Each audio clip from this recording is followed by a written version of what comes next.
إن الحمد لله نحمده ونستعينه ونستغفره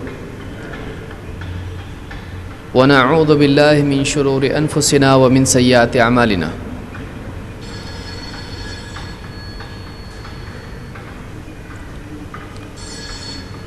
من يهده الله فلا مضل له ومن يضلل فلا هادي له وأشهد أن لا إله إلا الله وحده لا شريك له وأشهد أن محمدًا عبده ورسوله أما بعد فإن خير الحديث كتاب الله وخير الهدي هدي محمد صلى الله عليه وسلم وشر الأمور محدثاتها وكل محدثة بدعة وكل بدعة ضلالة وكل ضلالة في النار قال الله تبارك وتعالى وقال الرسول يا رب إن قوم اتخذوا هذا القرآن مهجورا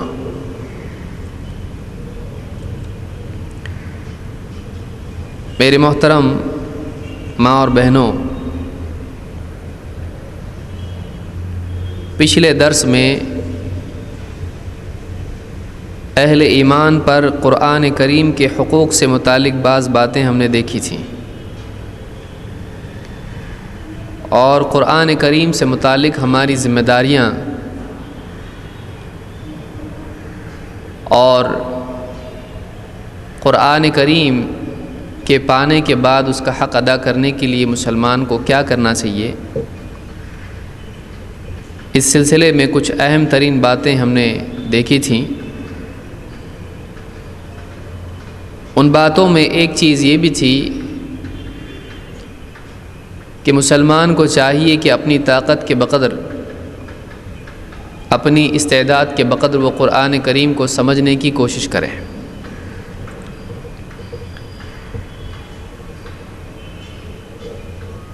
آج امت کا ایک بہت بڑا طبقہ قرآن کریم کو پانے کے باوجود ایک اعتبار سے قرآن سے محروم ہے، اور یہ محرومی کی ایک عجیب و غریب قسم ہے کہ ایک انسان کسی چیز کو پایا ہوا ہو لیکن پھر بھی وہ اس سے محروم ہو۔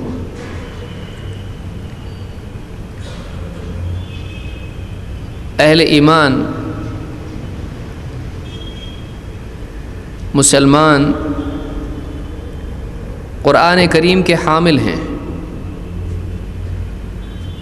قرآن کریم اللہ رب العالمین کی وہ آخری کتاب ہے جس نے پچھلی تمام کتابوں کو منسوخ کر دیا، پچھلی تمام شریعتوں کو منسوخ کر دیا، جس میں اولین و آخرین کا علم ہے، جس میں وہ تمام حقائق ہیں جو انسان کو، بندے کو اللہ سے جوڑتی ہیں، وہ تمام حقائق جو ایک بندے کو اپنے رب سے جوڑتے ہیں، اور وہ تمام علوم، چاہے عقیدے کا معاملہ ہو، احکام کا معاملہ ہو، یا اسی طرح سے مثالیں ہیں، یا پچھلی قوم کے واقعات ہیں، یا اسی طرح سے انسانی ذہنیت کا اس میں اشارہ ہے کہ انسان کیسا ہوتا ہے مختلف واقعات کی صورت میں، یا اللہ کی طرف سے ان پر تبصرے کی صورت میں، یا انبیاء کے وہ جملے جن میں انسانی ذہنیت سامنے آتی ہے۔ اسی طرح سے انسان کے لیے اس کے مختلف مسائل کے حل کے اعتبار سے، ہر اعتبار سے علم قرآن کریم میں موجود ہے۔ ایک ایسی کتاب جس میں سائنسی علوم کی ترقی سے پہلے بہت سی وہ باتیں جو ابھی دریافت نہیں ہوئی تھیں، وہ باتیں عام فہم زبان میں بیان کی گئی ہیں، چاہے وہ سمندر کا معاملہ ہو، یا زمین کا معاملہ ہو، یا پہاڑوں کا معاملہ ہو، یا آسمان کا معاملہ ہو، یا اسی طرح سے موسموں کا معاملہ ہو، بارش کا معاملہ ہو، سورج، چاند، ستارے، باغات، کھیتی، چرند و پرند، اور اس اعتبار سے آپ دیکھیں گے کہ کتنی ساری چیزیں ہیں جو انسانی زندگی سے جڑی ہوئی ہیں، ان تمام چیزوں کو قرآن چھوتا ہے۔ قرآن اللہ رب العالمین کی طرف سے انسان کے لیے ہدیہ ہے، اس کے لیے ایک تحفہ ہے، ایک ایسا تحفہ جس کے بغیر نجات ممکن نہیں۔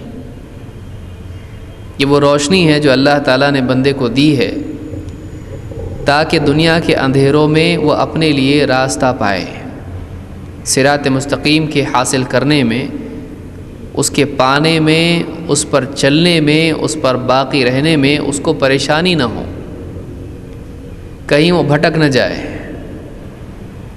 اللہ تعالیٰ نے قرآن کریم انسان کو دیا ہے تاکہ واقعی وہ اس راہ پر جمع رہے جو اللہ تک پہنچانے والی ہے، وہ اس سبیل پر لگا رہے جو اس کو اس کی منزل، اس کے مقصود جنت تک پہنچا دے۔ اگر یہ روشنی انسان کے پاس نہ ہو تو نگاہ ہونے کے باوجود وہ اندھا ہے۔ اگر یہ رہبری انسان کے پاس نہ ہو تو انسان کے اٹھنے والے قدم اس کو منزل سے قریب کرنے کی بجائے منزل سے دور کرتے ہیں۔ اس روشنی کا پانا اصل نہیں ہے، اس روشنی سے فائدہ اٹھا کر اپنی نگاہ کے لیے بصیرت، اپنے قلب کے لیے بصیرت حاصل کرنا، یہ اصل ہے۔ ایک آدمی کے پاس روشنی ہو لیکن وہ آنکھیں بند کر لے،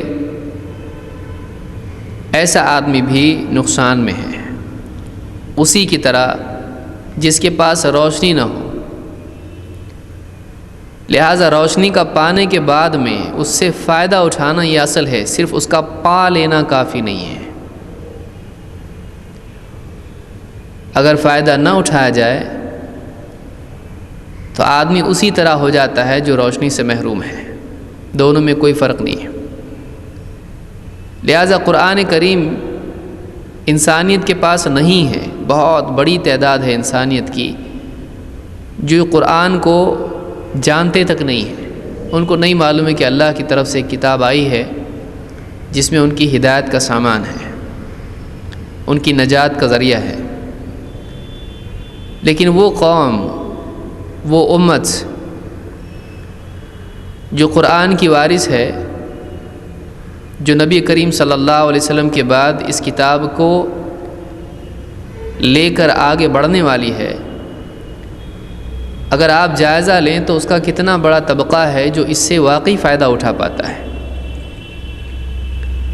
کتنے لوگ ہیں جن کے لیے کتاب محض تعویذ کی کتاب ہے۔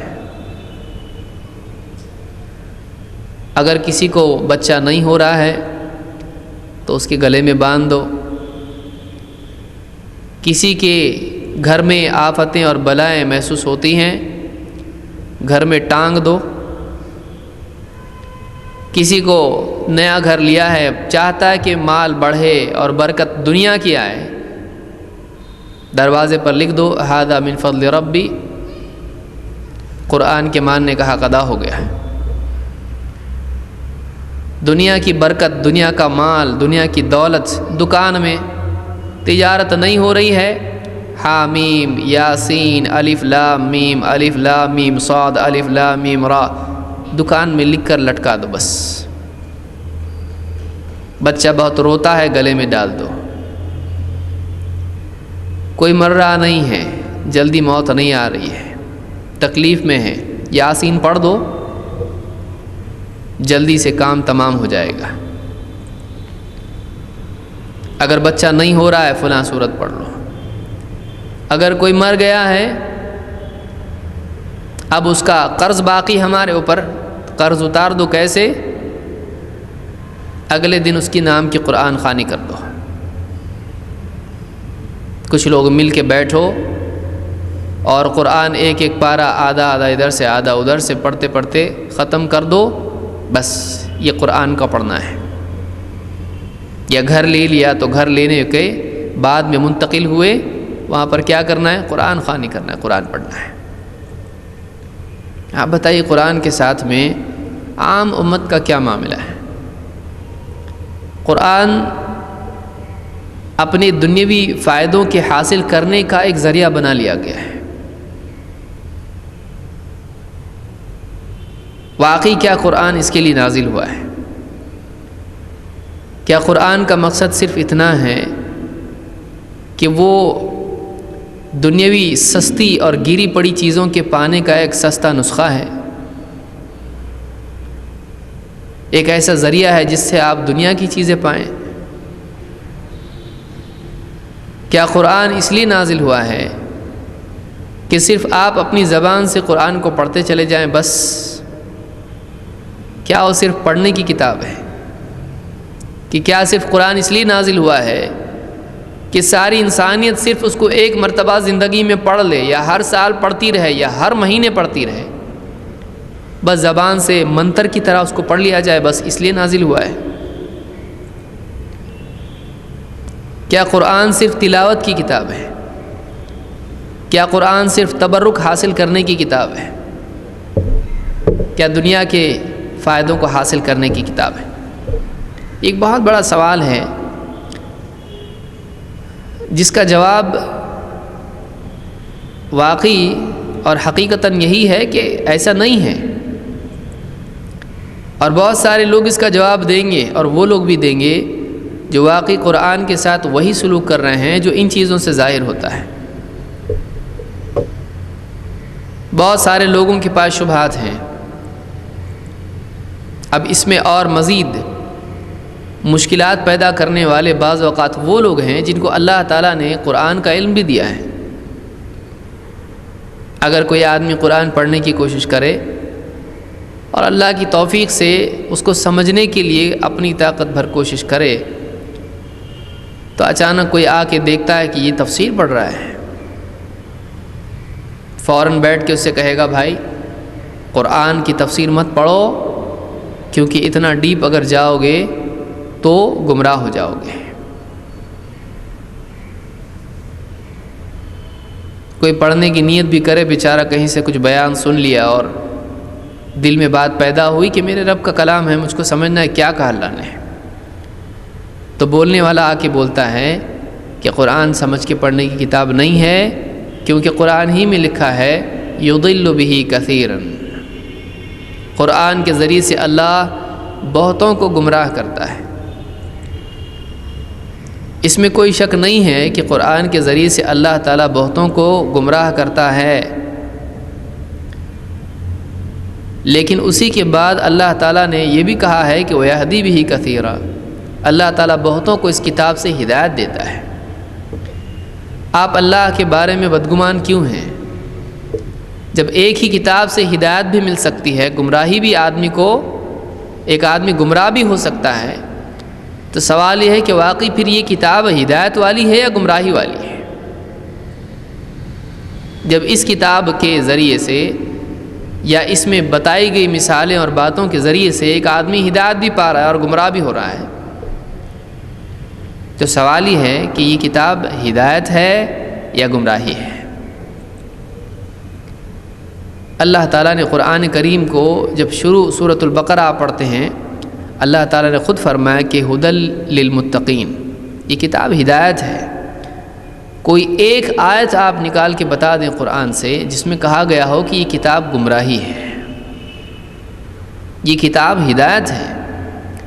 ہاں، اب ایک بگڑے ہوئے دل والا آدمی جو قرآن کی باتوں کو اپنی منمانی سے حاصل کرنے کی کوشش کرے، وہ قرآن کی باتوں کو اپنے دل کے معنی پہنانا شروع کر دے، تو یہ صرف قرآن نہیں بلکہ کسی کی بھی بات کے ساتھ آپ کریں نقصان ہوگا۔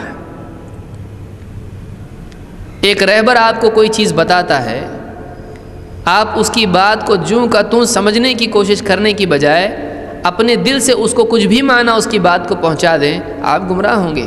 یہ صرف قرآن کا معاملہ نہیں، یہ کسی بھی بات کا معاملہ ہے۔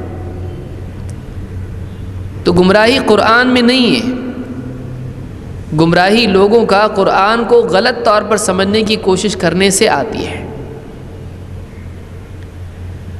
لہٰذا ہم یہ نہیں کہہ رہے ہیں کہ اپنی منمانی سے ایک آدمی قرآن کو سمجھے۔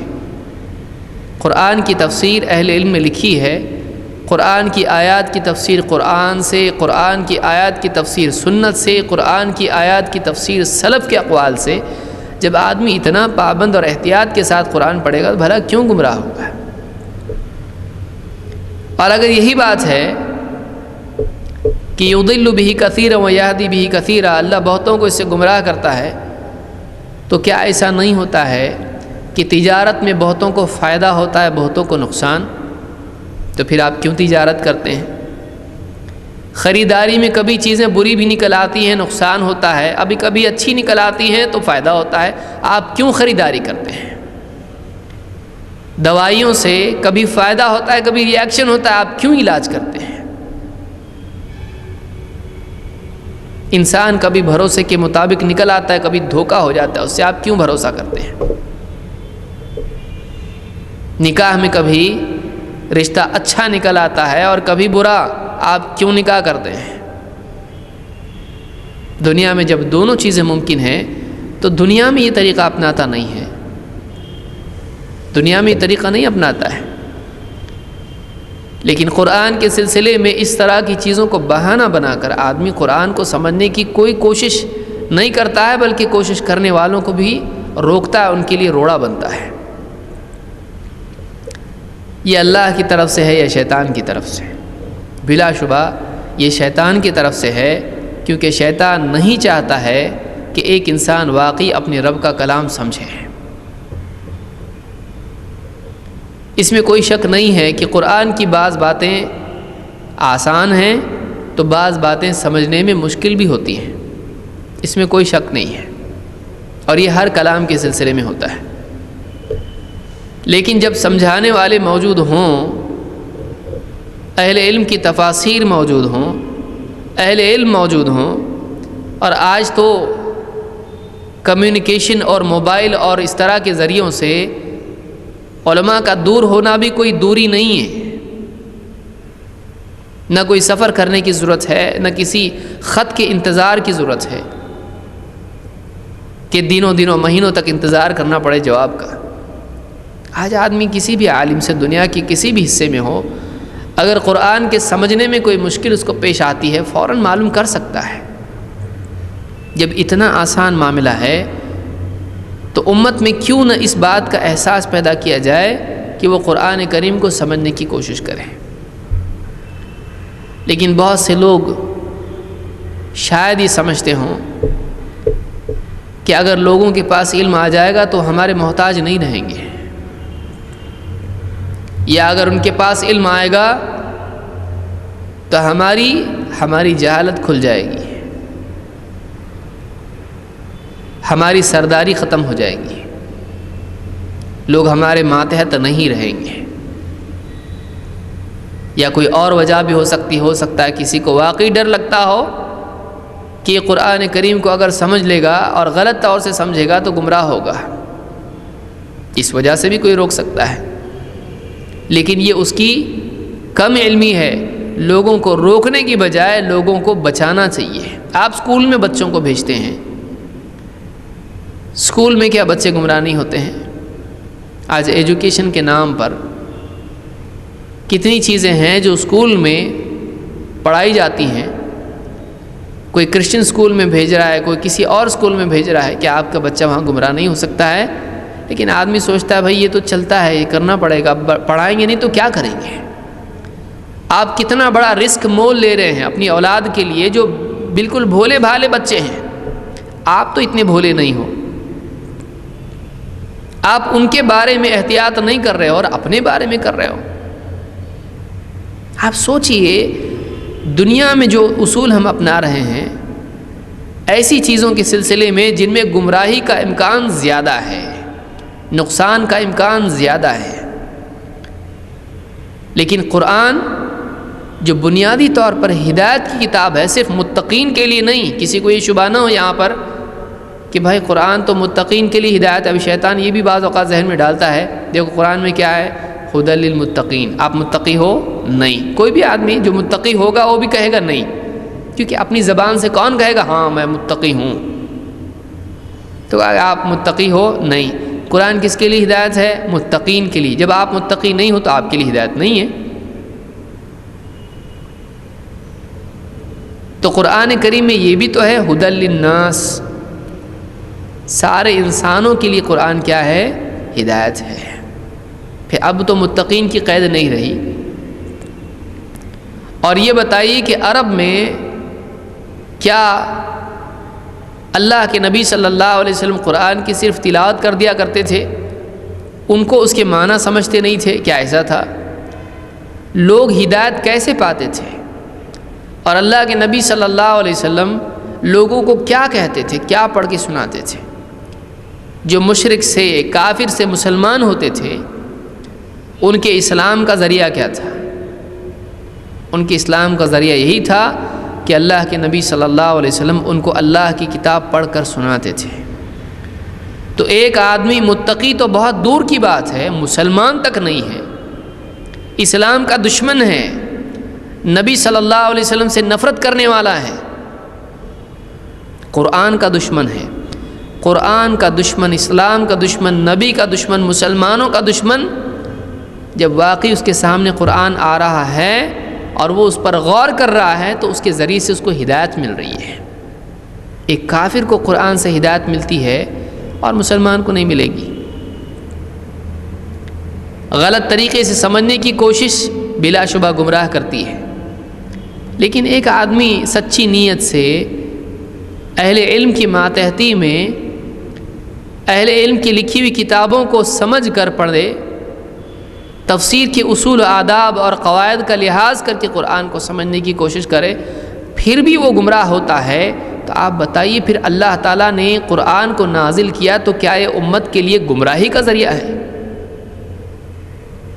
کیوں مصیبت نازل کی اللہ نے؟ یہی سوال پیدا ہوگا۔ پھر کوئی بولنے والا یہ کہے گا، جب کسی مسلمان کی اس طرح کی باتوں کو سنے گا، مذاق اڑائے گا، کوئی بھی غیر مسلم کہے گا دیکھو آپ کے اللہ ہی نے آپ کو گمراہ کرنے کے لیے کتاب بھیجی ہے۔ کیا نازل کر دیا اللہ نے کہ پڑھتے ہی مسلمان گمراہ؟ تو کیسا اللہ ہے تمہارا؟ ایسی کتاب کیوں بھیجا تمہاری گمراہی کے لیے؟ جو تم کو گمراہ کرتی ہے وہ ہم کو کیا ہدایت دے گی؟ سوچئے، جو کتاب تم کو گمراہ کرتی ہے، مسلمانوں کو گمراہ کرتی ہے، وہ ہم کو کیا ہدایت دے گی؟ یہ بہت غور کرنے کی چیز ہے۔ اور قیامت کے دن اللہ کے نبی صلی اللہ علیہ وسلم اللہ کے پاس شکایت کریں گے قرآن کے چھوڑنے کی۔ وقال الرسول یا رب ان قوم اتخذوا هذا القرآن مہجورا۔ وقال الرسول، الرسول سے مراد یہاں پر محمد عربی صلی اللہ علیہ وسلم ہے۔ وقال الرسول، یہ کب کی بات ہے؟ یہ قیامت کے دن کی بات ہے۔ عربی میں قاعدہ ہے کہ ماضی کو مستقبل کے لیے بھی استعمال کیا جا سکتا ہے۔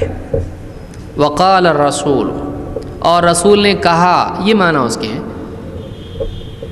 لیکن قرآن کریم میں قیامت کے منظر کو اللہ تعالیٰ نے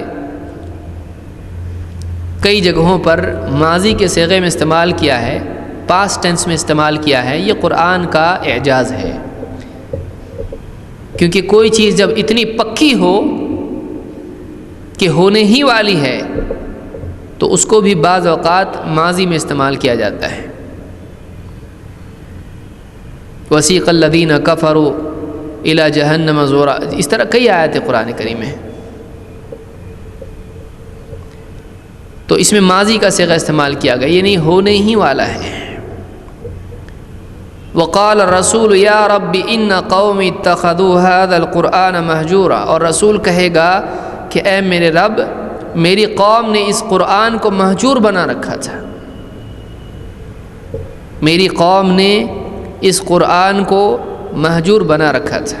تین چیزیں یہاں پر ہیں، ایک تو یہ کہ رسول کی شکایت ہے، اس شکایت میں تین چیزیں ہیں، ایک میری قوم، دوسرے قرآن، اور تیسرے مہجور۔ کیا یہ شکایت قوم ہی کے ساتھ خاص ہے؟ قوم کون؟ قریش۔ کیونکہ سب سے پہلے خطاب ان سے تھا. جب کھڑے ہوئے اللہ کے نبی صلی اللہ علیہ وسلم مکہ میں تو آپ کا خطاب قریش سے تھا. وَأَنذِرْ عَشِيرَتَكَ الْأَقْرَبِينَ، اپنے قریب ترین رشتہ داروں کو ڈراؤ اے نبی. تو خصوصاً خطاب ان سے تھا، اور آپ سارے عالمین کے لیے بشیر اور نذیر بنا کر بھیجے گئے تھے. قریش کے لیے ضروری تھا کہ وہ مان کر آپ کے لیے باطل کے مقابلے میں دیوار بن جاتے، آپ کی حفاظت کرتے، آپ کی دعوت میں آپ کی تائید کرتے، اس لیے کہ قبیلے کے اعتبار سے بھی ان پر حق تھا. اور عرب کے لوگ جو قبائلی زندگی میں جیتے تھے، صحیح اور غلط بازو رکھ کے صرف قبیلے کے بنیاد پر سپورٹ کرنے والے لوگ تھے.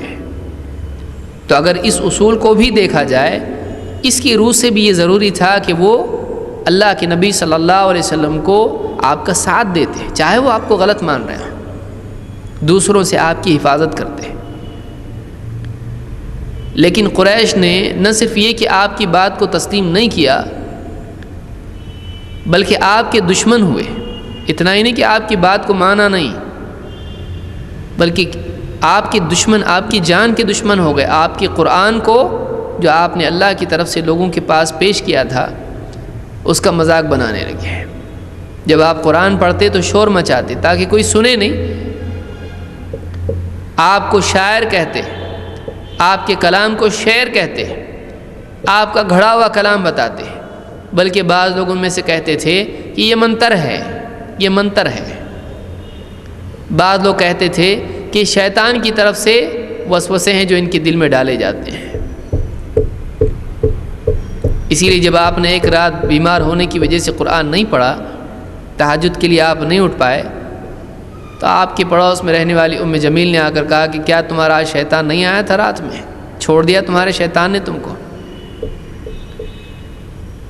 تو قریش پر حق تھا، قریش کے لیے ضروری تھا کہ وہ آپ کا ساتھ دیتے اور اس قرآن کی اشاعت میں آپ کا تعاون کرتے، اس کے پھیلانے میں، اس کی دعوت کے پہنچانے میں آپ کا ساتھ دیتے.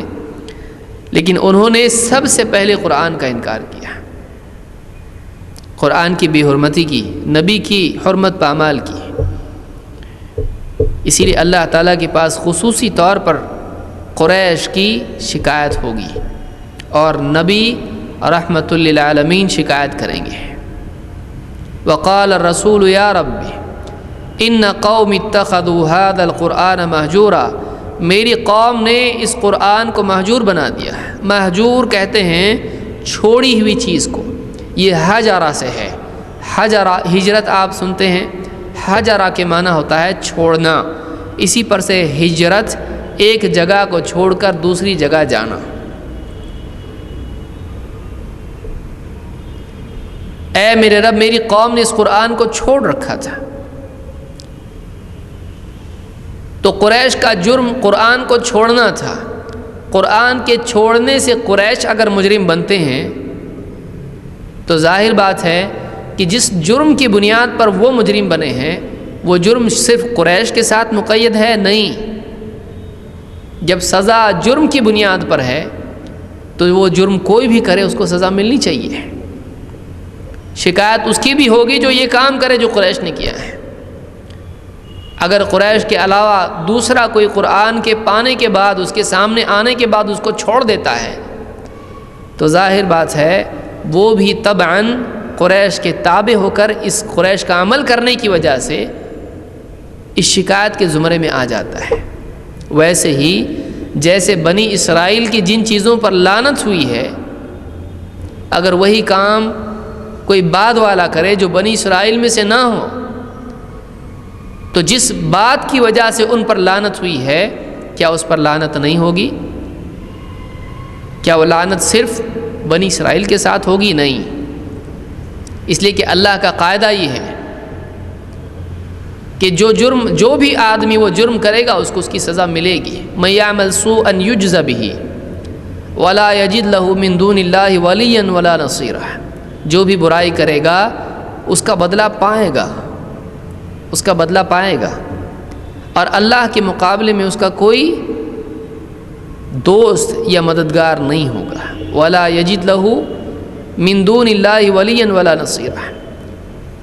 اللہ کے سوا اس کا کوئی ولی، دوست یا کوئی مددگار نہیں ہوگا، کوئی محافظ نہیں ہوگا. تو آج یہ سوچنے کی چیز ہے کہ قرآن کریم کو جو قریش نے چھوڑا ہے، واقعی وہ چھوڑنا کیا ہے؟ کیا چھوڑنے کا یہ مطلب ہے کہ آپ سفر میں بھی اس کو لے جائیں، گھر پہ چھوڑ کے نہ جائیں؟ کیا چھوڑنے کا یہ مطلب ہے کہ اگر باہر کہیں آپ جائیں تو ساتھ میں قرآن لے جائیں؟ کہ چھوڑنے کا یہ مطلب ہے کہ گھر پہ نہ چھوڑیں؟ چھوڑنا کیا ہے؟ ابن کثیر رحمۃ اللہ علیہ اپنی تفسیر میں کہتے ہیں کہ وَتَرْكُ الْإِيمَانِ بِهِ وَتَصْدِيقِهِ مِنْ حُجْرَانِهِ. قرآن کا چھوڑنا کیا ہے؟ کہتے ہیں وَتَرْكُ الْإِيمَانِ بِهِ، ایمان پر یعنی قرآن پر ایمان چھوڑ دینا، قرآن پر ایمان نہیں لانا. وَتَرْكُ تَصْدِيقِهِ، اور اس کی باتوں کو سچ نہیں ماننا. مِنْ حُجْرَانِهِ، قرآن کو چھوڑنا ہے. قرآن کی باتوں پر ایمان نہیں لانا، قرآن کی باتوں کو سچ نہیں ماننا، ان میں شک کرنا، ان کا انکار کرنا، یہ قرآن کا چھوڑنا ہے. وَتَرْكُ تَدَبُّرِهِ وَتَفَهُّمِهِ مِنْ حُجْرَانِهِ، اور قرآن میں تدبر نہ کرنا، قرآن کی باتوں کو سمجھنے کی کوشش نہ کرنا، یہ بھی قرآن کو چھوڑنا ہے. وَتَرْكُ الْعَمَلِ بِهِ وَامْتِثَالِ أَوَامِرِهِ وَاجْتِنَابِ زَوَاجِرِهِ مِنْ حُجْرَانِهِ، اور قرآن پر عمل نہ کرنا، قرآن پر عمل چھوڑ دینا، اور قرآن کے اوامر احکام کی تعمیل نہ کرنا، اور قرآن نے جن چیزوں سے ڈانٹا ہے، منع کیا ہے، ان سے نہ رکنا، یہ بھی اس کے چھوڑنے میں ہے. من حجرانہ، یہ بھی قرآن کا چھوڑنا ہے. والعدول عنہ الی غیرہ من شعر او قول او غناء او لہو او کلام او طریقۃ مأخوذۃ من غیرہ من حجرانہ. کہتے ہیں اور یہ بھی قرآن کا چھوڑنا ہے کہ قرآن کی بجائے انسان ایسی چیزوں کی طرف مائل ہو جو کیا ہوں؟ قرآن کی بجائے شعر کی طرف چلے جانا، کہ ایک آدمی شعر شاعری میں کھو جائے اور قرآن کا سمجھنا، اس کو قرآن کے سمجھنے کو چھوڑ دے، یا قرآن کے پڑھنے کو چھوڑ دے، یا کسی قول کی طرف جانا قرآن کی بجائے. فلاں صاحب کا یوں کہنا ہے، فلاں کے ملفوظات یوں ہیں، فلاں بابا کے اقوال، فلاں بڑے کے اقوال. قرآن کو چھوڑ کر فلاں اور فلاں کے اقوال کے پیچھے جمع ہو جانا، قرآن کو یاد کرنے، اس کو سمجھنے کے بجائے فلاں کے کوٹیشنز جمع کرنا، دوسری کتابوں کے اقوال جمع کرنا، یہ بھی قرآن کا چھوڑنا ہے. یا قرآن کی بجائے گانے کی طرف، غزل اور گانے اور گیت، نظمیں، ترانے، قرآن کی بجائے دوسری چیزوں کی طرف جانا، گانوں اور نظموں اور ان چیزوں کی طرف جانا، یہ بھی قرآن کا چھوڑنا ہے. او لہوین، کتنے لوگوں کو آپ نے دیکھا ہوگا کہ مرزا غالب کا یہ شعر ہے، اس کا کیا مطلب ہے، غور کر رہے ہیں. اقبال کا یہ شعر ہے، اس کا کیا مطلب ہے، غور کر رہے ہیں. لیکن قرآن کے بارے میں غور کرنے کی ضرورت نہیں ہے. سمجھانے والوں نے سمجھا دیا ہے، اس کو اس میں بھی غور نہیں کر رہا ہے، قرآن کو سمجھنے کی کوشش نہیں. لیکن فلاں شعر کا کیا مطلب ہے، ذرا مطلب تو سمجھ میں آئے، گھنٹوں بیٹھا ہے سمجھنے کے لیے. او غناء او لہو او کلام، یا پھر کسی کھیل تماشے میں مشغول ہو جانا، کہ ایک انسان قرآن کے سمجھنے کی کوشش تو نہ کرے لیکن گیمز میں مبتلا ہو جائے. کوئی کمپیوٹر گیمز ہے، کوئی کرکٹ ہے، کوئی فٹ بال ہے، گھنٹوں اس کی مشق کر رہا ہے. لیکن اگر زبان استعمال کرنے کے لیے کہا جائے قرآن ذرا پڑھ کے سنا دو، سمجھنا تو بہت دور کی بات ہے، قرآن پڑھنے تک نہیں آتا ہے، کھیل تماشوں میں زندگی برباد کر رہا ہے. او کلام او طریقۃ مأخوذۃ من غیرہ من حجرانہ، اور وہ اقوال اختیار کرنا یا وہ زندگی کا طریقہ اپنانا جو قرآن سے ہٹ کے ہو، قرآن کے علاوہ ہو، اگر ایک آدمی ایسا کرتا ہے تو یہ بھی قرآن کا چھوڑنا ہے، یہ بھی قرآن کا چھوڑنا ہے۔ آپ دیکھیے قرآن کا چھوڑنا صرف یہ نہیں ہے کہ جیسے قریش نے چھوڑ دیا، قرآن پر ایمان نہیں لایا وہی قرآن کا چھوڑنا ہے، بلکہ قرآن کے چھوڑنے میں بہت کچھ آتا ہے کہ قرآن پر ایمان نہ لانا، قرآن کی باتوں میں شک کرنا، بعض باتوں کو ماننا بعض کو نہیں ماننا، قرآن کا نہ پڑھنا، قرآن سے زیادہ دوسری چیزوں میں مبتلا ہو جانا، قرآن کی بجائے شعر شاعری، غزل، کہانی، قصے، شعر اور گانے اور کھیل تماشے اور طریقت اور فلانی چیزیں، اشغال اور ان چیزوں میں پڑ جانا، یہ سب کچھ قرآن کا چھوڑنا ہے۔ تو لہٰذا اگر کوئی آدمی مسلمان ہونے کے باوجود ان میں سے کسی چیز میں مبتلا ہو جاتا ہے، یہ بھی قرآن کے چھوڑنے کا مجرم قرار پا سکتا ہے۔ اس لیے مسلمانوں کو چاہیے کہ وہ قرآن سمجھنے کی کوشش کریں، یہ نہیں کہ اپنی عقل سے قرآن کو سمجھیں، بلکہ وہ قرآن کریم کو اہل علم کے بتائے ہوئے طریقے سے سمجھنے کی کوشش کریں۔ قرآن کے ماہرین نے جو قرآن کی زبان عربی زبان جانتے ہیں، قرآن کے حافظ ہیں، مختلف مقامات پر جو قرآن میں ایک ہی بات کئی جگہ آئی ہے اس کو جمع کرنے کی صلاحیت رکھتے ہیں، اور حدیثوں میں غور کرتے ہیں، حدیثوں میں قرآن کی تشریح جو موجود ہے مختلف مقامات پر اس کو جمع کرنے والے ہیں، سلف کے اقوال کو جاننے والے ہیں۔ ان لوگوں کی کتابوں کو پڑھ کر آدمی قرآن کو سمجھنے کی کوشش کرے۔ آئیے آگے بڑھتے ہیں۔ قرآن نہ سمجھنا کیا جرم ہے؟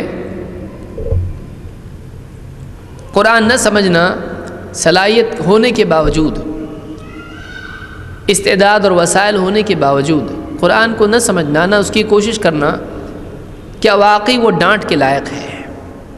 آئیے دیکھیے اللہ تعالیٰ نے کس سے خطاب کیا ہے قرآن کے نہ سمجھنے کے سلسلے میں اور کس کو ڈانٹا ہے۔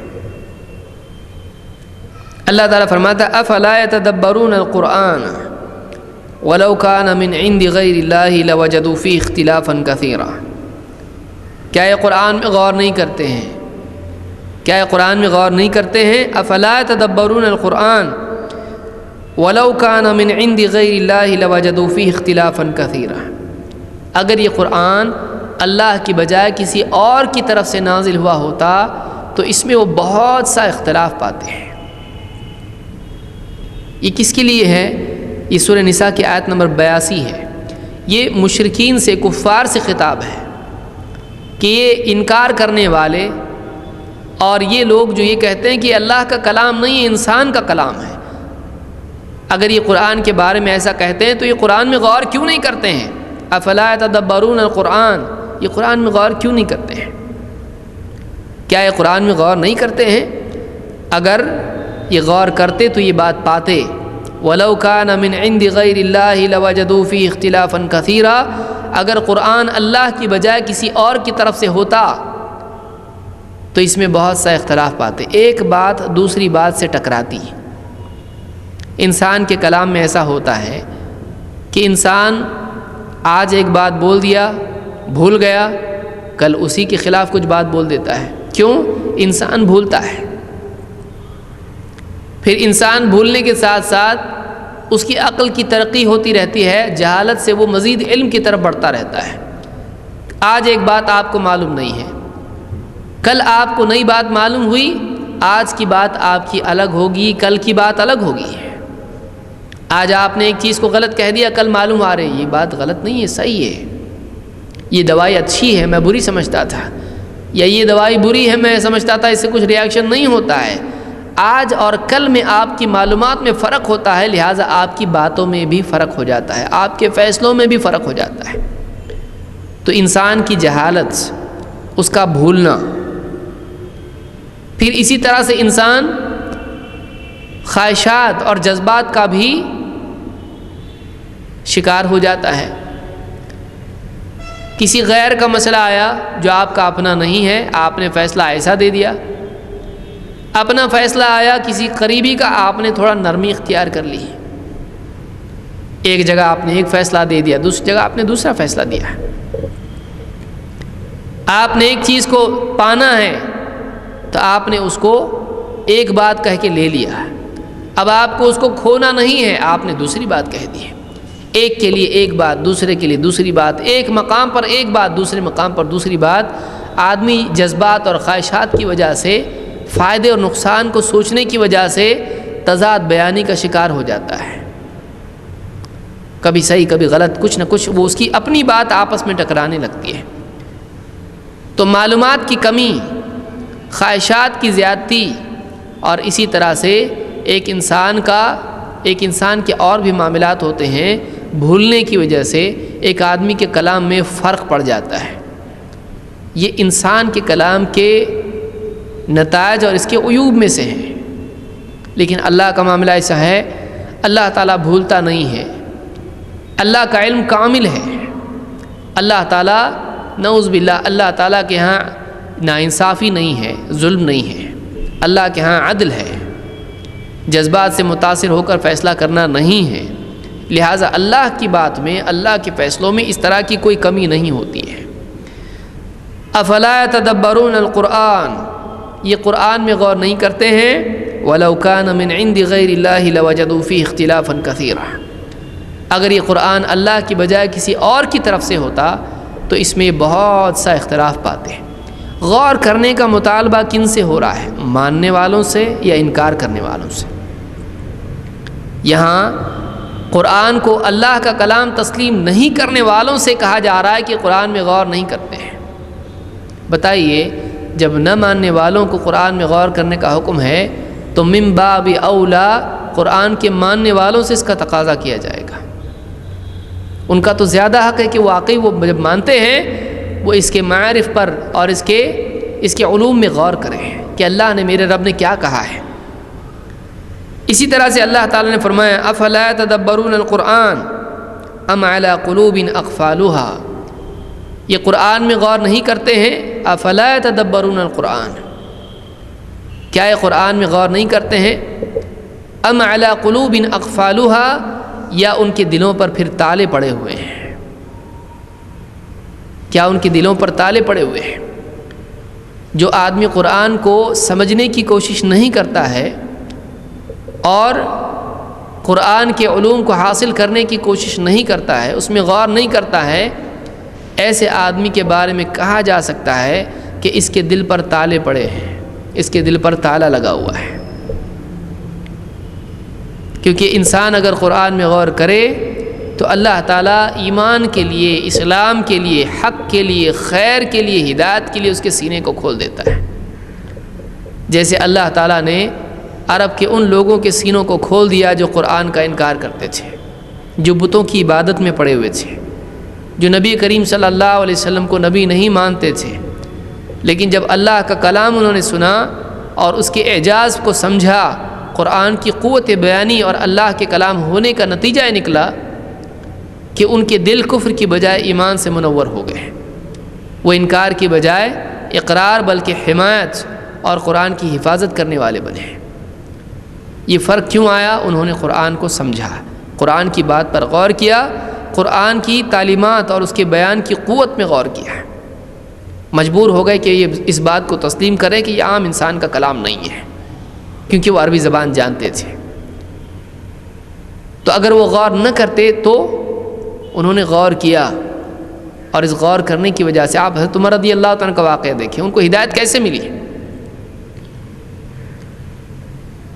اپنے غلام کو پیٹا کرتے تھے اور دشمن، اسلام کے دشمن بنے ہوئے تھے، لوگ ان سے گھبراتے تھے، ان کی قوت کی وجہ سے، ان کی جرت کی وجہ سے، ان کی شدت کی وجہ سے۔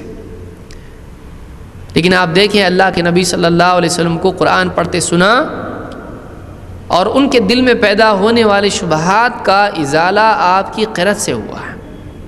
سورہ الحاقہ کی قرأت آپ کر رہے تھے اور جو خیالات ان کے دل میں آتے چلے جا رہے تھے، آپ کی ان آیات جو آپ پڑھ رہے تھے نماز میں، ان کا جواب ان کو مل رہا تھا۔ معلوم ہوا کہ ایک آدمی جو اسلام کا دشمن ہو، اس کے دل میں اٹھنے والے سوالات کا بھی قرآن جواب دیتا ہے اور اس کو ایمان کی طرف لے آتا ہے، اس کو ہدایت کی طرف لے آتا ہے۔ اللہ کے نبی صلی اللہ علیہ وسلم نماز پڑھ رہے تھے، آپ قرأت کر رہے تھے مسجد حرام میں، اور حضرت عمر رضی اللہ عنہ آئے اور سنا تو ان کے سارے سوالات کے جوابات ان کو مل گئے. جو شبہ ذہن میں آ رہا ہے اور اللہ کی توفیق سے اللہ کے نبی صلی اللہ علیہ وسلم جو آیت پڑھ رہے ہیں اس کا جواب اس میں ان کو مل رہا ہے.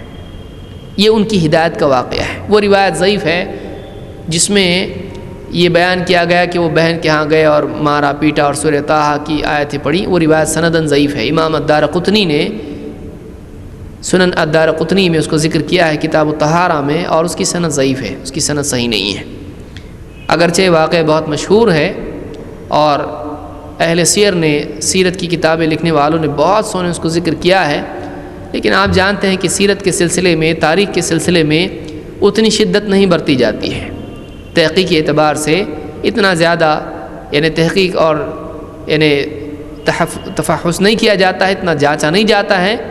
تو اس اعتبار سے بہت ساری کتابوں میں واقعہ آیا ہے، لیکن سند کے اعتبار سے اگر آپ دیکھیں تو واقعہ صحیح یہی ہے جو بخاری وغیرہ میں آیا، جو میں نے ذکر کیا ہے. وہ روایت سنداً ضعیف ہے.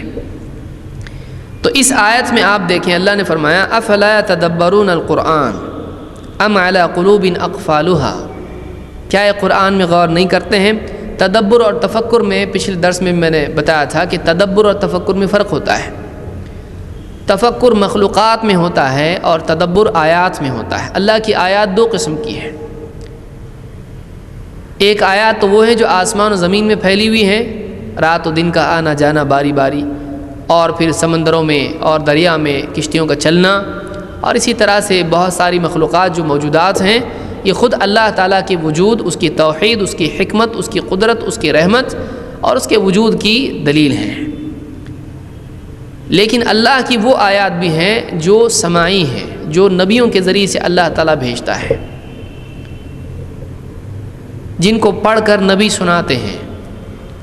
وہ ان کتابوں کی باتیں ہوتی ہیں جو اللہ کی طرف سے کلام کی صورت میں نازل ہوتی ہیں، جن میں سے قرآن بھی ایک کتاب ہے. اس کی ہر جملے کو آیت کہا جاتا ہے.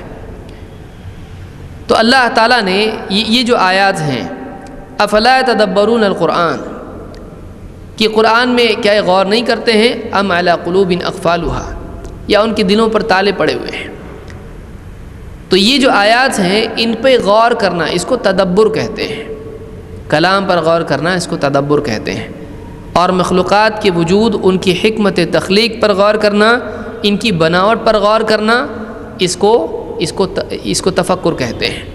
وَيَتَفَكَّرُونَ فِي خَلْقِ السَّمَاوَاتِ وَالْأَرْضِ، اللہ نے کہا آسمان و زمین کی بناوٹ میں تفکر کرتے ہیں.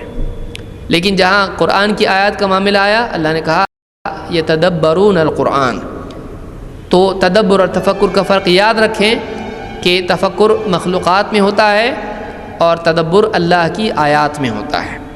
تو معلوم ہوا کہ قرآن میں غور کرنا چاہیے تفہم کے اعتبار سے، سمجھنے کے اعتبار سے، اور مخلوقات میں غور کرنا چاہیے ان کی بناوٹ کی حکمت میں کہ اللہ نے کتنا اچھا بنایا اور کتنا یعنی بامقصد اس کو بنایا ہے. اس اعتبار سے اس میں غور کرنا چاہیے. اب ہم آگے اور بڑھتے ہیں. کیا قرآن صرف لفظی تلاوت کے لیے نازل ہوا ہے کہ وہ آ جائے اور لوگ اس کو پڑھیں، زبان سے اس کے الفاظ کی تجوید سے تلاوت کریں؟ کیا قرآن صرف اس لیے نازل ہوا ہے؟ تو جواب یہ ہے کہ نہیں، قرآن اس لیے محض اس لیے نازل نہیں ہوا ہے. اگرچہ قرآن کے نزول کا ایک مقصد یہ بھی ہے کہ مسلمان اس کو پڑھنے والے اس کو پڑھیں، پڑھنا بھی مقصود ہے، لیکن تلاوت کے ساتھ ساتھ اور چیزیں بھی مقصود ہیں. صرف تلاوت کر دینے سے قرآن کا حق ادا نہیں ہوتا ہے. آئیے دیکھتے ہیں قرآن کو اللہ نے کیوں نازل کیا ہے. خود اللہ رب العالمین نے اس بارے میں اس سوال کے جوابات ہم کو دیے ہیں. ایک، انسانیت کو اس کے مقصد سے باخبر کرنے کے لیے اللہ تعالیٰ نے قرآن کو نازل کیا ہے. اللہ تعالیٰ فرماتا ہے تبارک الذی نزل الفرقان علی عبدہ لیکون للعالمین نذیرا. بڑی بابرکت ہے وہ ذات یعنی اللہ، الذی نزل الفرقان، جس نے الفرقان نازل کیا ہے، علی عبدہ، اپنے اس مخصوص بندے محمد صلی اللہ علیہ وسلم پر. بڑی برکتوں والا ہے وہ اللہ. برکتوں والا ہے، اتنا اللہ کی تخلیق ہے کہ اللہ تعالیٰ کی مخلوقات بڑھتی ہی چلی جاتی ہیں۔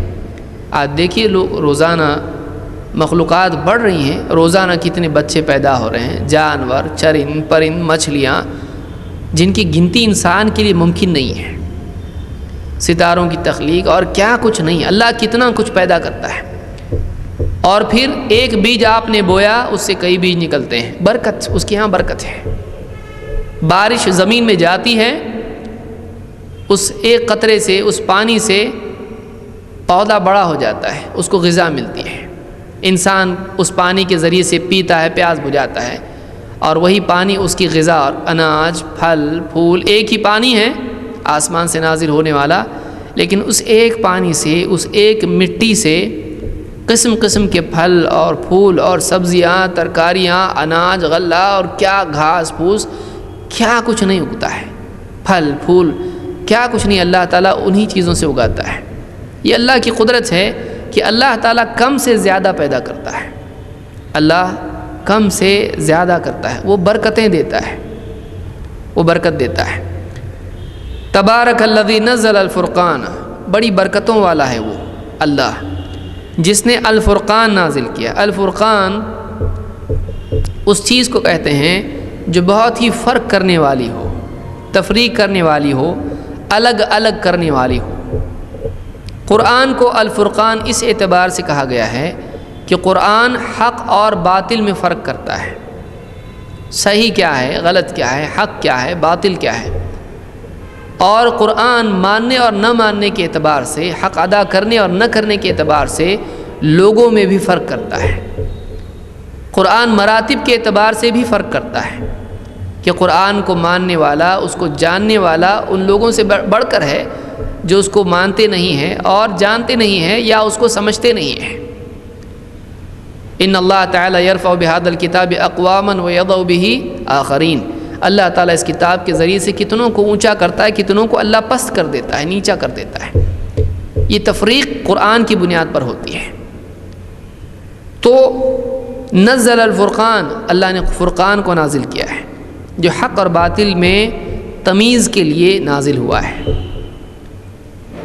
علی عبدہ، اپنے بندے پر، محمد صلی اللہ علیہ وسلم تمام تر بلندیوں کے باوجود، مراتب کے اعلیٰ ترین مرتبے کو پانے کے باوجود، آپ اللہ کے بندے ہی ہیں۔ کوئی بھی بندہ چاہے اس کا مقام کتنا ہی اونچا کیوں نہ ہو، وہ اس مقام کو پانے کے بعد بھی اللہ کا بندہ ہی رہ جاتا ہے۔ لیکون للعالمین نذیرا، اللہ نے کیوں نازل کیا فرقان کو؟ لیکون، تاکہ یہ بندہ، یا بعض اہل علم نے کہا کہ یکونا میں ضمیر قرآن کی طرف ہے، تاکہ یہ ہو جائے، یہ ہو جائے کون؟ قرآن یا محمد صلی اللہ علیہ وسلم، دونوں بھی یہاں پر ممکن ہے، تاکہ یہ قرآن سارے انسانیت کے لیے خبردار کرنے والی کتاب بن جائے، تاکہ محمد صلی اللہ علیہ وسلم اس قرآن کا علم پانے کے بعد ساری انسانیت کے لیے خبردار کرنے والے بن جائے۔ قرآن میں اس طرح معاملہ اکثر ہوتا ہے کہ جہاں پر اجمال ہوتا ہے اور اشارے میں بات کہی جاتی ہے، اور وہ اشارہ اتنا اچھا ہوتا ہے کہ اس میں کئی امکانات ہوتے ہیں اور سب کو سمیٹا جا سکتا ہے۔ دیکھیے یہاں پر جو انداز ہے، اللہ نے کہا کہ فرقان اللہ نے نازل کیا اپنے بندے پر تاکہ وہ لوگوں کے لیے خبردار کرنے والا ہو جائے۔ اب یہاں آپ دیکھیں گے، چاہے آپ یہاں قرآن مانا لیں کہ قرآن خبردار کرنے والا ہو جائے تو بھی صحیح ہے، اور محمد صلی اللہ علیہ وسلم خبردار کرنے والے ہو جائیں تو بھی صحیح ہے۔ کم الفاظ میں اللہ تعالیٰ نے قرآن میں ایسی باتیں بیان کی ہیں جس میں کئی معنی شامل ہو جاتے ہیں۔ یہ بھی قرآن کے برکت والا کلام ہونے کی علامات میں سے ہے کہ یہ برکت والا کلام ہے، کہ اللہ تعالیٰ نے فرقان نازل کیا تاکہ یہ قرآن لوگوں کو خبردار کر دے۔ کس چیز سے خبردار کرتے ہیں؟ انسان کے مقصد اور اس کے انجام سے اس کو خبردار کرتے ہیں، انسان کو بتا دے کہ واقعی اس کی زندگی کا مقصد کیا ہے، اور ایک دن آنے والا ہے جس میں اس مقصد کے سلسلے میں پوچھ ہونے والی ہے، اس نے مقصد کو پورا کیا یا نہیں کیا۔ پھر اس کی بنیاد پر اس کی ابدی زندگی کا فیصلہ ہونے والا ہے، اس کے بارے میں فیصلہ ہونے والا ہے۔ اچھا اگر جیا ہے، مقصد کو پورا کیا ہے تو جنت میں جائے گا، اور اگر نہیں کیا ہے تو جہنم کی کے عذاب میں پھینک دیا جائے گا۔ قیامت کا دن جو بہت ہی احوال والا دن ہے، جس میں کتنے خطرے ہیں، جس میں بھیانک معاملات ہونے والے، زمین آسمان کو توڑ پھوڑ کے رکھ دیا جائے گا۔ یوم تبدل الارض غیر الارض والسماوات، کہ جس دن زمین دوسری زمین سے اور آسمان دوسرے آسمان سے بدل دیا جائے گا، ایک دم توڑ پھوڑ کے رکھ دے گا اللہ تعالیٰ کائنات کو۔ اذا الشمس کوورت، سورج کو لپیٹ دیا جائے گا، سورج کی وہ روشنی اور سورج کا سارا معاملہ ختم ہو جائے گا، اس کی تابناکی نہیں رہے گی باقی، آسمان سے ستارے جھڑ جائیں گے۔ وہ دن جس دن سارے انسان، یوم یقوم الناس لرب العالمین، سارے انسان اس دن اللہ کے آگے پیش کیے جائیں گے اپنے حساب کے لیے۔ فَأَمَّا مَنْ ثَقُلَتْ مَوَازِينُهُ فَهُوَ فِي عِيشَةٍ رَاضِيَةٍ، تو پھر جس کی نیکیوں کا پلڑا بھاری ہو گیا، وہ ایک ایسی زندگی میں ہوگا جس سے وہ خوش ہو جائے گا، لذتوں والی زندگی میں ہوگا۔ وَأَمَّا مَنْ خَفَّتْ مَوَازِينُهُ فَأُمُّهُ هَاوِيَةٌ، اور جس کا نیکیوں کا پلڑا ہلکا ہو گیا وہ ہاویہ میں چلا جائے گا۔ وَمَا أَدْرَاكَ مَا هِيَ، تجھ کو کیا معلوم اس کی کیا کیفیت ہے، اس کی ماہیت کیا ہے، وہ کیا ہے، تجھ کو کیا معلوم، ہاویہ کیا ہے، تجھے کیا خبر ہے۔ نار حامیہ، جو جھلسا دینے والی آگ ہے، سخت آگ ہے، اس سے خبردار کرنے کے لیے قرآن آیا ہے کہ اپنے آپ کو ناکام ہونے سے بچاؤ، اپنے آپ کو برباد ہونے سے بچاؤ، اپنے آپ کو مجرم بن کر مرنے سے بچاؤ، اپنے آپ کو اللہ کے ہاں پکڑ کا مستحق ہونے سے بچاؤ۔ انذرتکم النار، اپنے آپ کو بچاؤ۔ تو اس کے لیے قرآن نازل ہوا ہے۔ بلا شبہ کیا یہ چیز صرف تلاوت سے حاصل ہو سکتی ہے؟ ایک آدمی زندگی بھر اذا وقعت الواقعہ پڑھ رہا ہے، اذا الشمس کوورت پڑھ رہا ہے، ایک آدمی زندگی بھر اہدنا الصراط المستقیم پڑھ رہا ہے، ایک آدمی جہنم کی آیات پڑھ رہا ہے، جنت کی آیات پڑھ رہا ہے، زندگی کا مقصد پڑھ رہا ہے، وَمَا خَلَقْتُ الْجِنَّ وَالْإِنسَ إِلَّا لِيَعْبُدُونَ پڑھ رہا ہے، پڑھتا چلا جا رہا ہے، اس کو عربی میں معلوم نہیں ہے اس کو کیا پڑھ رہا ہے۔ کیا واقعی وہ جہنم سے خبردار ہو سکتا ہے؟ کیا واقعی وہ اپنی زندگی کے مقصد کو سمجھ سکتا ہے؟ کیا واقعی وہ اللہ اور اس کے بندے کے رشتے کو سمجھ سکتا ہے؟ صرف تلاوت کی بنیاد پر نہیں ہو سکتا ایسا۔ قرآن انسان کو خبردار کرنے کے لیے آیا ہے۔ ایک اور جگہ اللہ نے فرمایا وَأُوحِيَ إِلَيَّ هَذَا الْقُرْآنُ لِأُنذِرَكُم بِهِ وَمَن بَلَغَ۔ وَأُوحِيَ إِلَيَّ، اور میری طرف یہ وحی کیا گیا ہے، کیا؟ هَذَا الْقُرْآن، یہ قرآن، اور یہ قرآن میری طرف وحی کیا گیا ہے، کیوں؟ لِأُنذِرَكُم بِهِ وَمَن بَلَغَ، تاکہ میں اس قرآن کے ذریعے سے لوگوں کو خبردار کر دوں، میں خود پڑھ کے سمجھاؤں اور لوگوں کو اس قرآن کے ذریعے سے خبردار کر دوں اس خطرے سے جو ان کے سامنے ہے، کہ موت آتے ہی ان کا انجام شروع ہونے والا ہے، اور موت کا کوئی پتہ نہیں کب آ جائے، ہو سکتا ہے اگلا لمحہ موت کا لمحہ ہو۔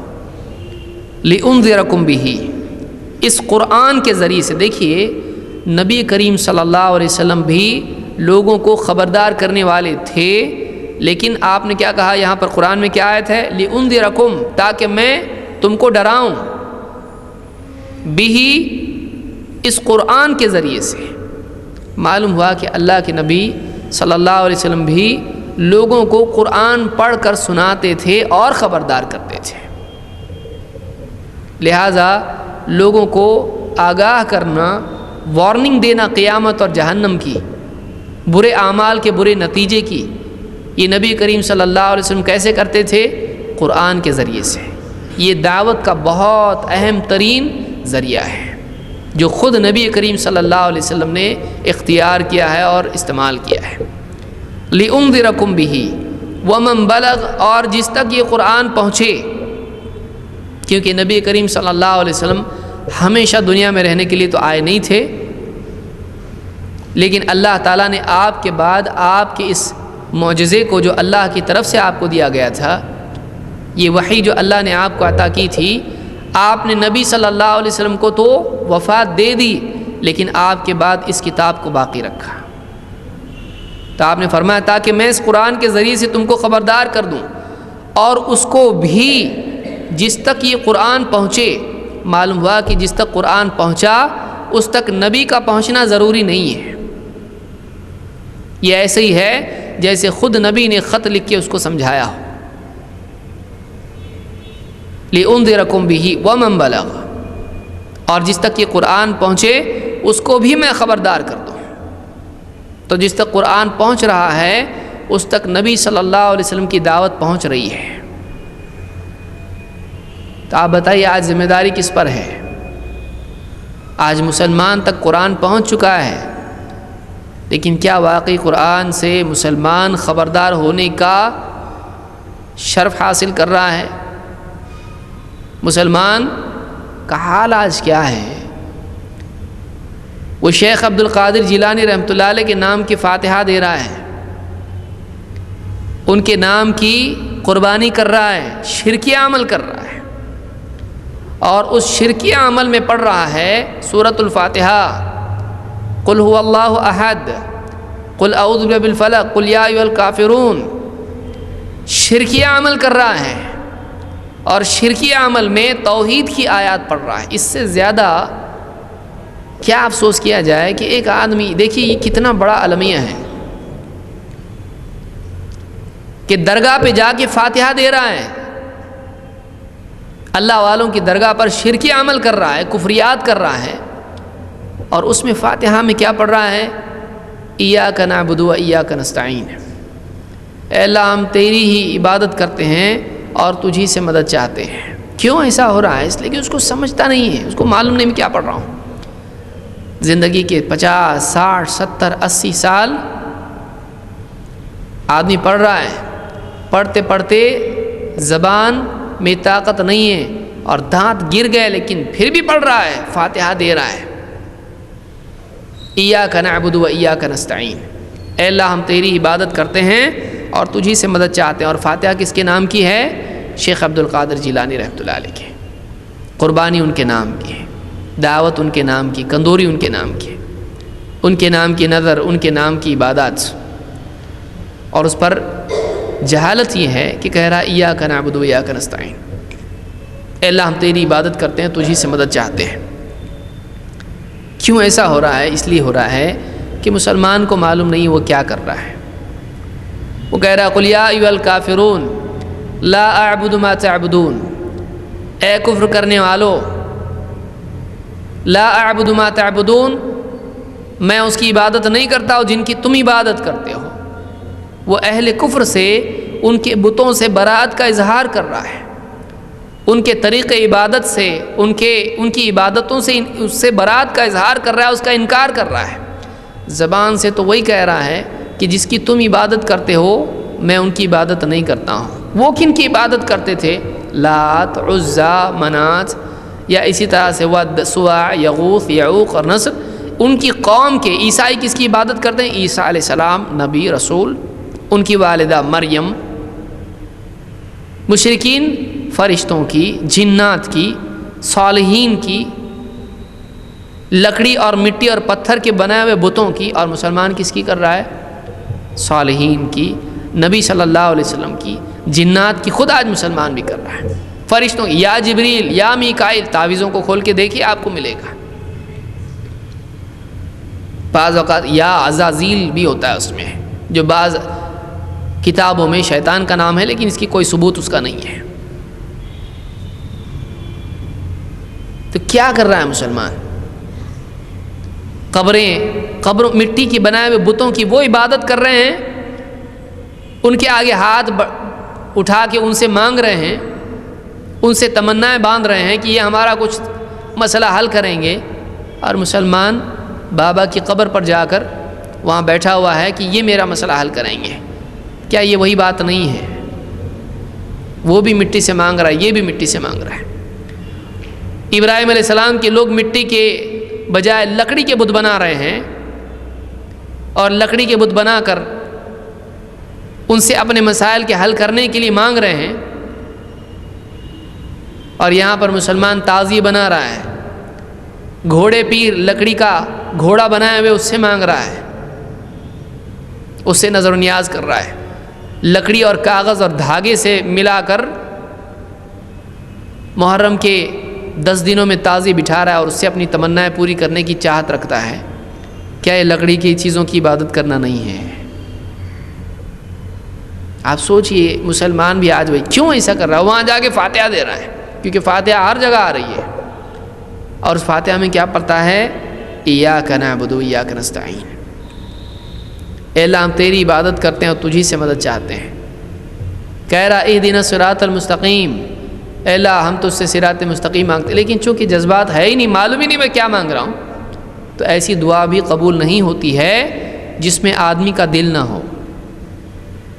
کیونکہ خود حدیث میں اللہ کے نبی صلی اللہ علیہ وسلم نے فرمایا کہ اللہ تعالیٰ اس دل کی دعا کو قبول نہیں کرتا ہے جو غافل ہو، غافل من قلب غافل لاہن، جو غفلت میں اور لہو میں پڑا ہو، ایسے دل کی دعا قبول نہیں کرتا ہے۔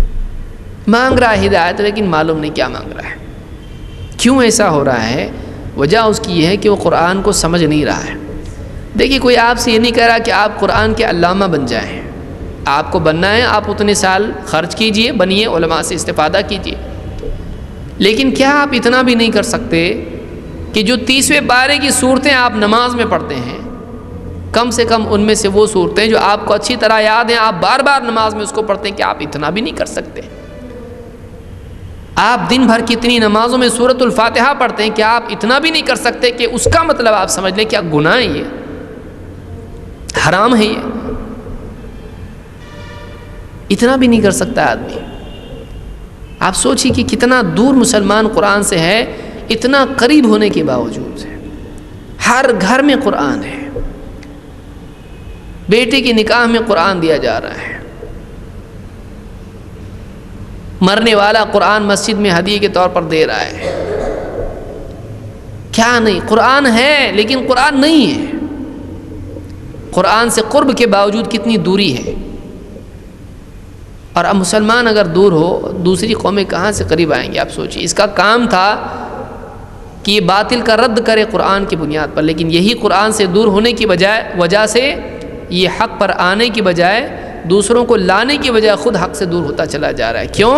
اس لیے کہ اسی چیز سے دور ہو گیا جس کے بارے میں اللہ کے نبی صلی اللہ علیہ وسلم نے کہا تھا، ترکت فیکم شیئین لن تضلوا بعدہما کتاب اللہ و سنتی، میں 2 چیزیں اپنے بعد چھوڑے جا رہا ہوں، اگر واقعی تم ان چیزوں کو تھامے رہو گے ان کے بعد گمراہ نہیں ہوگے۔ اور وہ 2 چیزیں کیا ہیں؟ اللہ کی کتاب اور میری سنت۔ امام الحاکم نے المستدرک میں اور امام مالک نے موطا میں الفاظ کے فرق کے ساتھ اس کو روایت کیا، اور یہ صحیح روایت ہے۔ لہٰذا اس بات کو ملحوظ رکھیں کہ قرآن صرف تلاوت کے لیے نازل نہیں ہوا ہے، قرآن ہدایت کے لیے نازل ہوا ہے، اور اس کے اور بھی مقاصد ہیں جو انشاءاللہ اگلے درس میں انشاءاللہ ہم لوگ اس کو دیکھیں گے۔ کچھ سوالات اس سلسلے میں ہیں کہ ایمان، یقین اور توکل میں کیا فرق ہے، یا یہ تینوں ایک ہیں؟ دیکھیے، ایمان کے معنی تصدیق کے ہوتے ہیں، اہل علم نے ایمان کے معنی کہیں کہ تصدیق، اسی لیے یوسف علیہ السلام کے بھائیوں نے کہا تھا کہ آپ ہم پر ایمان نہیں لاؤ گے حالانکہ ہم سچے ہیں، کہ آپ ہم پہ ایمان نہیں لاؤ، وَمَا أَنْتَ بِمُؤْمِنٍ لَنَا وَلَوْ كُنَّا صَادِقِينَ، کہ ہم سچے ہیں تب بھی آپ ہماری بات کو نہیں مانو گے، یعنی تصدیق نہیں کرو گے ہماری بات کی۔ تو ایمان کے معنی ہوتے ہیں کسی بات کو سچ مان لینا، تسلیم کر لینا۔ یقین دل میں اس چیز کے حق کو تسلیم کرنا، یقین کے مراتب ہوتے ہیں، ویسے ایمان کے بھی مراتب ہوتے ہیں، اور یقین اور ایمان ایک اعتبار سے ان میں بہت ہی گہرا رشتہ ہے۔ یقین کرنا یہ ہے کہ کسی بات کو دل میں حق تسلیم کر لینا، اس اعتبار سے آپ تصدیق اور یقین دونوں کو ایک ہی کہہ سکتے ہو، لیکن یقین تصدیق کی اس کیفیت کا نام ہے، اس لیول کا نام ہے کہ کتنی تصدیق اس نے کی۔ کوئی آدمی کہہ رہا مثلا ہاں سچ ہے، صحیح ہے، لیکن کوئی آدمی ہے جو کہہ رہا کہ اب تصدیق ایک ہی ہے، 10 آدمی اس کو کہہ رہے ہیں کہ ہاں سچ ہے یہ، لیکن سچ ماننے میں یقین کس قدر ہے، تو یقین کے لیول ہوتے ہیں.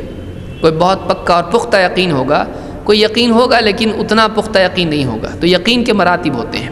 اور تصدیق ہاں یا نہ ہوتی ہے، سچ مان لینا، لیکن سچ مان لینے کے بعد کس درجے کا سچ مانا ہے یہ یقین میں ہوتا ہے. تو تصدیق کے مراتب ہوتے ہیں، اس کو یقین سے طے کیا جائے گا. اور اسی طرح سے توکل کیا ہے؟ توکل اور یقین میں فرق ہے. توکل کہتے ہیں اپنے مسائل کے حل میں اعتماد کرنا، اللہ کو معاملہ سونپ دینا. جیسے کسی آدمی کا کوئی مسئلہ ہے، اب وہ یہ کہے کہ میرے وسائل اور اسباب نہیں بلکہ اللہ اگر مدد کرے گا تو حل ہو جائے گا، چاہے میرے پاس اسباب اور وسائل ہو یا نہ ہو. یہ تصدیق کی ایک دوسری قسم ہے، یہ محض تصدیق نہیں. مثلا تصدیق قرآن کے بارے میں بھی ہو سکتی ہے کہ قرآن اللہ کی کتاب ہے، حق ہے، لیکن یہاں توکل نہیں ہوگا. توکل کہاں ہوگا؟ توکل ہوتا ہے اللہ کے ساتھ میں. توکل اگر مخلوق پر ہو تو یہ شرک ہے، لیکن توکل اللہ کے ساتھ ہو تو یہ ایمان ہے. تو توکل مسائل کے حل کے اعتبار سے ہوتا ہے، بھروسہ رکھنے کے اعتبار سے ہوتا ہے. معاملہ اسی لیے آپ دیکھیے وکیل کس کو کہتے ہیں؟ جس کو آدمی اپنا کیس سونپتا ہے، اس کی طرف سے وہ کام کرتا ہے. تو توکل سونپنے کے معنی میں ہے کہ اللہ کو اپنا معاملہ سونپ دے، اپنا مسئلہ سونپ دے، اے اللہ اب تو حل کر اس کو، اور اللہ پر اعتماد رکھے، اللہ پر یقین رکھے کہ اللہ ہی حل کرے گا. یہ تینوں میں فرق ہے، تصدیق اور یقین اور توکل. تو ایک بہت ہی باریک فرق ہے، اور اس میں تقسیم کے اعتبار سے یہ بدل جاتے ہیں. جس کے گھر حرام کی کمائی ہے، وہ قرآن اسی کمائی سے خرید کر لائے یا کوئی دینی کتابیں، تو ان کے قرآن سے کیا ان کو نیکی ملے گی؟ دیکھیے اللہ کے نبی صلی اللہ علیہ وسلم نے صحیح مسلم میں حدیث ہے، آپ نے کہا کہ اللہ تعالیٰ بغیر طہور کے لا يقبل اللہ صلاۃ بغیر طہور. آپ نے کہا کہ طہور، کہ آپ نے کہا کہ اللہ تعالیٰ طہور کے بغیر یعنی وضو اور پاکی کے بغیر نماز قبول نہیں کرتا ہے. ولا صدقۃ من غلول، اور اللہ تعالیٰ غلول سے صدقہ قبول نہیں کرتا ہے. غلول کہتے ہیں لوٹے ہوئے مال کو یا خیانت کے مال کو. اس سے علماء نے کہا کہ حرام مال سے اگر کوئی آدمی صدقہ کرتا ہے تو وہ صدقہ قبول نہیں ہوتا ہے. تو اگر کسی کے گھر میں حرام کمائی ہے تو کمائی اگر آدمی اس کو صدقے میں استعمال کرے تو یہ اس کو ثواب اس میں نہیں ہوگا، بلکہ اس پر ثواب کی نیت رکھنا خود ایک گناہ ہے. کہ جب اللہ نے بتا دیا کہ یہ حرام ہے تو اب اس کو نیکی سمجھ کے کرنا گناہ ہوگا. مثلا کوئی آدمی کسی کو شراب پلا کر پیاس بجھانے کے ثواب کی نیت کرے تو وہ گناہ ہے. یہ نیت خود گناہ ہے، کیونکہ شراب پینا حرام ہے. سوال ہے کہ ہر انسان عمل کے اعتبار سے کہیں نہ کہیں کمزور ہے. تو سوال یہ پوچھا گیا ہے کہ ایسی عورت میں تو کوئی بھی انسان دعوت کا کام نہیں کر سکتا ہے، بلکہ نہیں کرنا چاہیے کیونکہ پھر اس کی پکڑ ہے. تو کیا کوئی بھی انسان دعویٰ نہ کرے؟ اس کا کیا جواب دیا جائے؟ دیکھیے عمل کے اعتبار سے ہر انسان اپنے آپ کو کمزور محسوس کرتا ہے. جتنا زیادہ متقی انسان ہوگا اتنا زیادہ اپنے آپ کو گناہ گار سمجھے گا، اپنی تقصیر پر نگاہ ہوگی. اسی لیے انبیاء بہت زیادہ استغفار کرنے والے ہوتے ہیں. اس وجہ سے نہیں کہ نعوذ باللہ ان کے گناہ ہوتے ہیں، اس وجہ سے کہ وہ اپنے آپ کو بہت باریکی سے جانچتے ہیں اور ان کو اپنی نیکیوں میں بھی کمیاں دکھائی دیتی ہیں. لہٰذا ابراہیم علیہ السلام نے کعبہ کی تعمیر کرنے کے بعد اللہ سے یعنی رجوع کیا اور اللہ سے توبہ کی، اور اللہ کے نبی صلی اللہ علیہ وسلم کو بھی اللہ نے اس کی تلقین کی. تو یہ بات صحیح نہیں ہے کہ عمل کے اعتبار سے جو آدمی اپنے آپ کو کمتر سمجھتا وہ دعوت نہ دے. دعوت ایک مستقل فریضہ ہے، اور اسی طرح سے اعمال کا اہتمام کرنا ایک مستقل فریضہ ہے. دونوں کا اہتمام کرنا چاہیے. ہاں دعوت کے لیے عمل ہونا ضروری ہے، اس لیے کہ اگر عمل میں کوتاہی ہو تو اس کا فائدہ دعوت کا اثر نہیں ہوتا ہے. لیکن دعوت کے لیے عمل شرط نہیں ہے. مثلا اگر کوئی آدمی شراب پیتا ہو اور اپنے بیٹے کو اگر دیکھتا ہے کہ شراب پی رہا ہے تو کیا وہ اس کو روکے گا؟ نہیں. یہ سمجھ کر کہ میں چونکہ خود شراب پیتا ہوں عمل نہیں کرتا ہوں لہٰذا مجھ کو بیٹے کو بھی سمجھانا نہیں چاہیے، دعوت دینا گناہ ہوگا. کیا ایسا ہوگا؟ نہیں. بلکہ عمل کرتا ہو یا نہ کرتا ہو دوسروں کو برائیوں سے منع کرنا چاہیے. اسکولوں میں سپورٹس رکھے جاتے ہیں جن میں لڑکیوں کو بھی حصہ لینے کے لیے کہا جاتا ہے. چند کے مارکس رزلٹ میں شمار کرتے ہیں، چند کھیل جن میں بھاگنا بھی پڑتا ہے، ایسے میں ایک ماں کا سوال یہ آیا کہ کیا ایسے میں لڑکیوں کو شلوار اور سکارف وغیرہ پہنا کر دوڑایا جا سکتا ہے؟ اس طرح کی چیزیں ہیں۔ تو دیکھیے، اگر پردے کے ساتھ میں اسکول میں چھوٹی بچیاں اگر ہیں مثلا جو ابھی بالغ نہیں ہیں، اور اس میں یعنی چھوٹے ہی بچے پڑھتے ہیں، چاہے لڑکے لڑکیاں دونوں پڑھتے ہوں، تو ایسے بچے اگر اسپورٹس میں حصہ لیتے ہیں اور بچیاں بھی لیتی ہیں تو اس میں کوئی حرج نہیں ہے۔ لیکن اگر اس میں بڑی بچیاں ہیں اور دیکھنے والے ہیں تو ایسی صورت میں بچیوں کو اس میں حصہ لینے سے روکنا چاہیے۔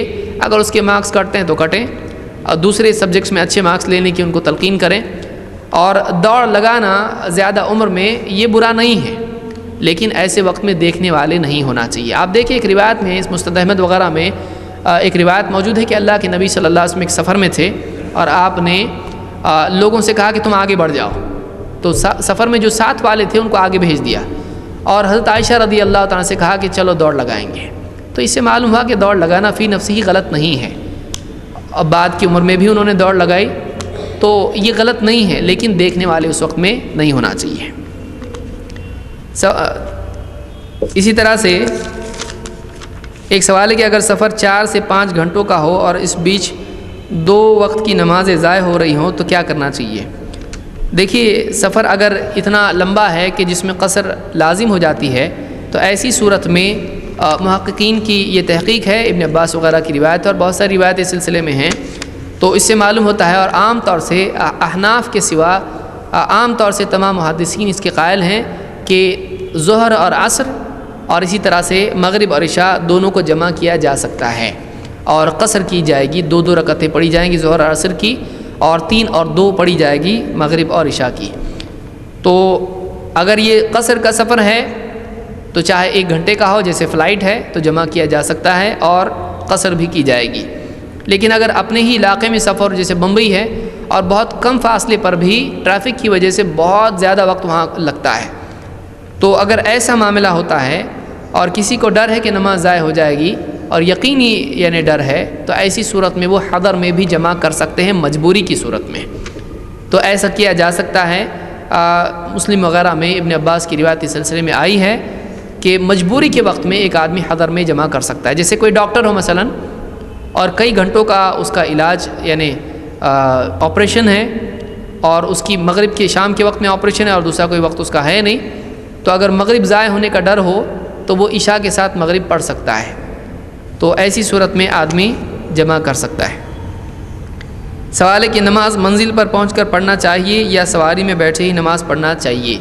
اگر سواری میں جیسے ٹرین وغیرہ ہے تو ایسی جگہ پر نماز پڑھنا اگر ممکن ہو تو وہاں نماز پڑھ لیں، بہتر ہے۔ لیکن اگر ایسا ڈر ہو کہ اس سے پردے وغیرہ کے معاملات میں پریشانی ہوتی ہو، یا اتنی دقت ہے جیسے کوئی بائک وغیرہ پہ ہے کوئی آدمی یا کچھ اور معاملہ ہے، تو ایسی صورت میں مقام پر لوٹ کر بھی جمع کیا جا سکتا ہے اگر حرج ہوتا ہو تو۔ قرآن کی تفسیر کے نام بتائیں جو ہم پڑھیں۔ احسن البیان، اور یہ مولانا محمد جوناگڑھی کا ترجمہ ہے، اور صلاح الدین یوسف کا اس میں تفسیر ہے۔ اسی طرح سے تیسیر الرحمن ہے جو لقمان سلفی صاحب کی تفسیر ہے، یا اسی طرح سے تفسیر میں تفسیر ابن کثیر ہے جو شیخ صفی الرحمن مبارک پوری کی تحقیق سے شائع ہوئی ہے، جس میں روایت پر بھی انہوں نے گفتگو کی ہے، اور صرف اس کو مختصر کر کے ضعیف روایت اس میں سے اور اسرائیلی روایت جس میں اس کو نکالا ہے، اور اس کے علاوہ بھی تفاسیر ہو سکتی ہیں، ان کو پڑھیں۔